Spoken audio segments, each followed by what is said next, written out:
Hey guys, it's Emir from Project Street Racing, and today I'm going to be doing an SC grill conversion on my Camry. Hey guys, it's Samir from Project Street Racing, and I'm going to be helping out Emir today with his SE conversion. And this is the actual grill here from an actual Camry SE, and we're going to be switching it out.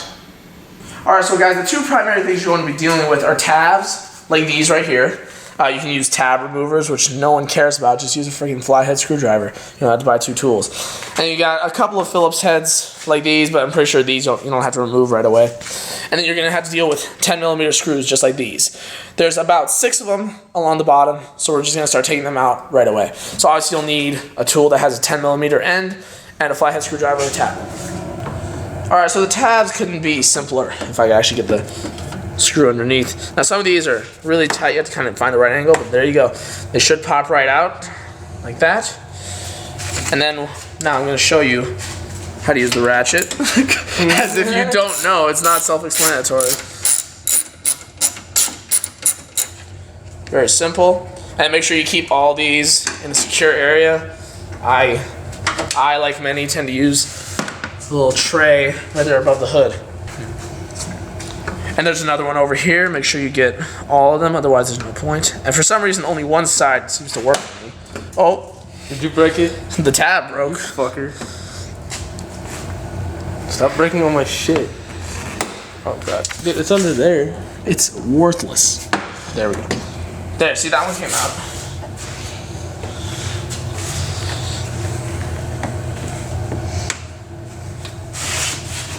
By the way, I don't want all this in the video. Alright guys, now I know I look pretty ridiculous, but I didn't want to get my shirt dirty. So now, like I said before, there are 6 of these 10mm screws down under here. You can give me a shot for me real quick.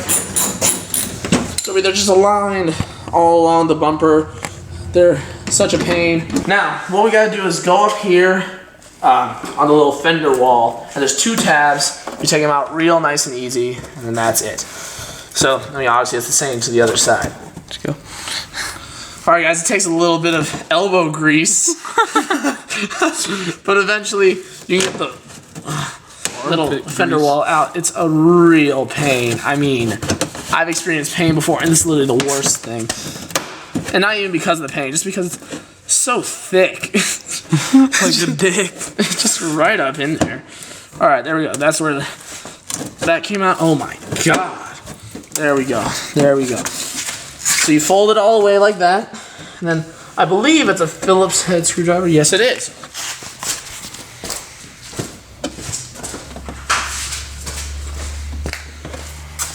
See, before we began this, I knew there was a Phillips head used for something, but I could not remember.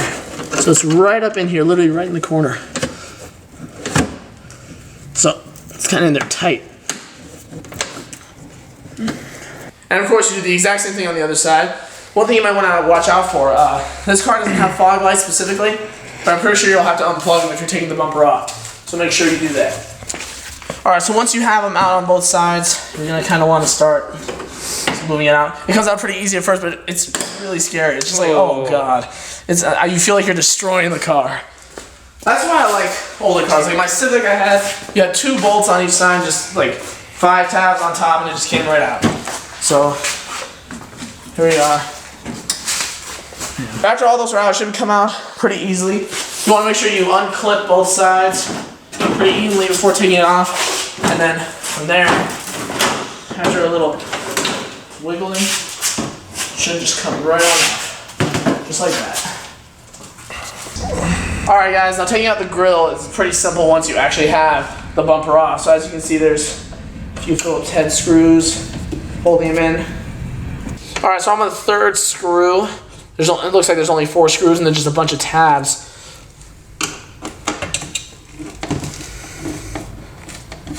There we go.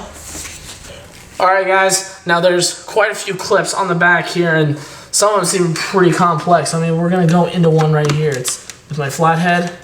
And so they all have tabs. The grit, it's on the actual grill. You have to bend down the bumper and then it pops out like that. You see?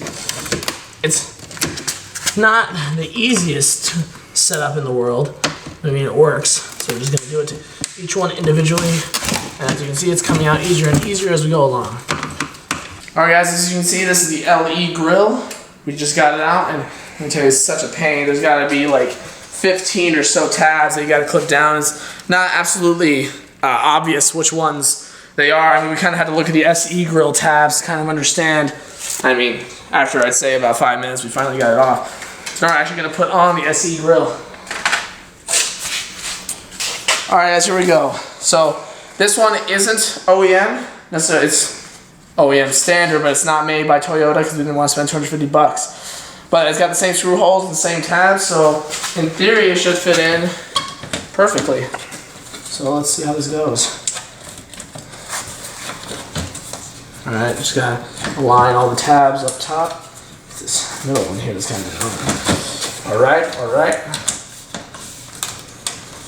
And there those go. Make sure the bottom ones are aligned. All right, perfect. All right, guys, so there we go. We're just pushing these tabs. Some of them take a little bit of strength. You might have to use that's wrong. You might have to use a screwdriver for some of them, but get it in there. All right, guys, as you can see here, we got the finished product. We got that in. It got in real easy. Fits perfectly. No gaps. So it had less tabs than the original grill. As you can see there, it had less tabs and only had 2 screws instead of 4 like the original. What are you doing? Screws. Instead of 4 like the original. And it looks great, and it's definitely not coming out.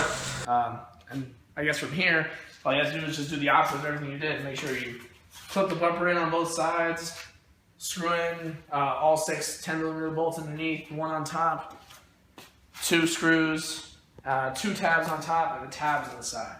So just make sure you get to it. And yeah, so now if you were wondering if the SE grill would fit, if the conversion would work, yes it does. It works very well. No gaps. No gaps.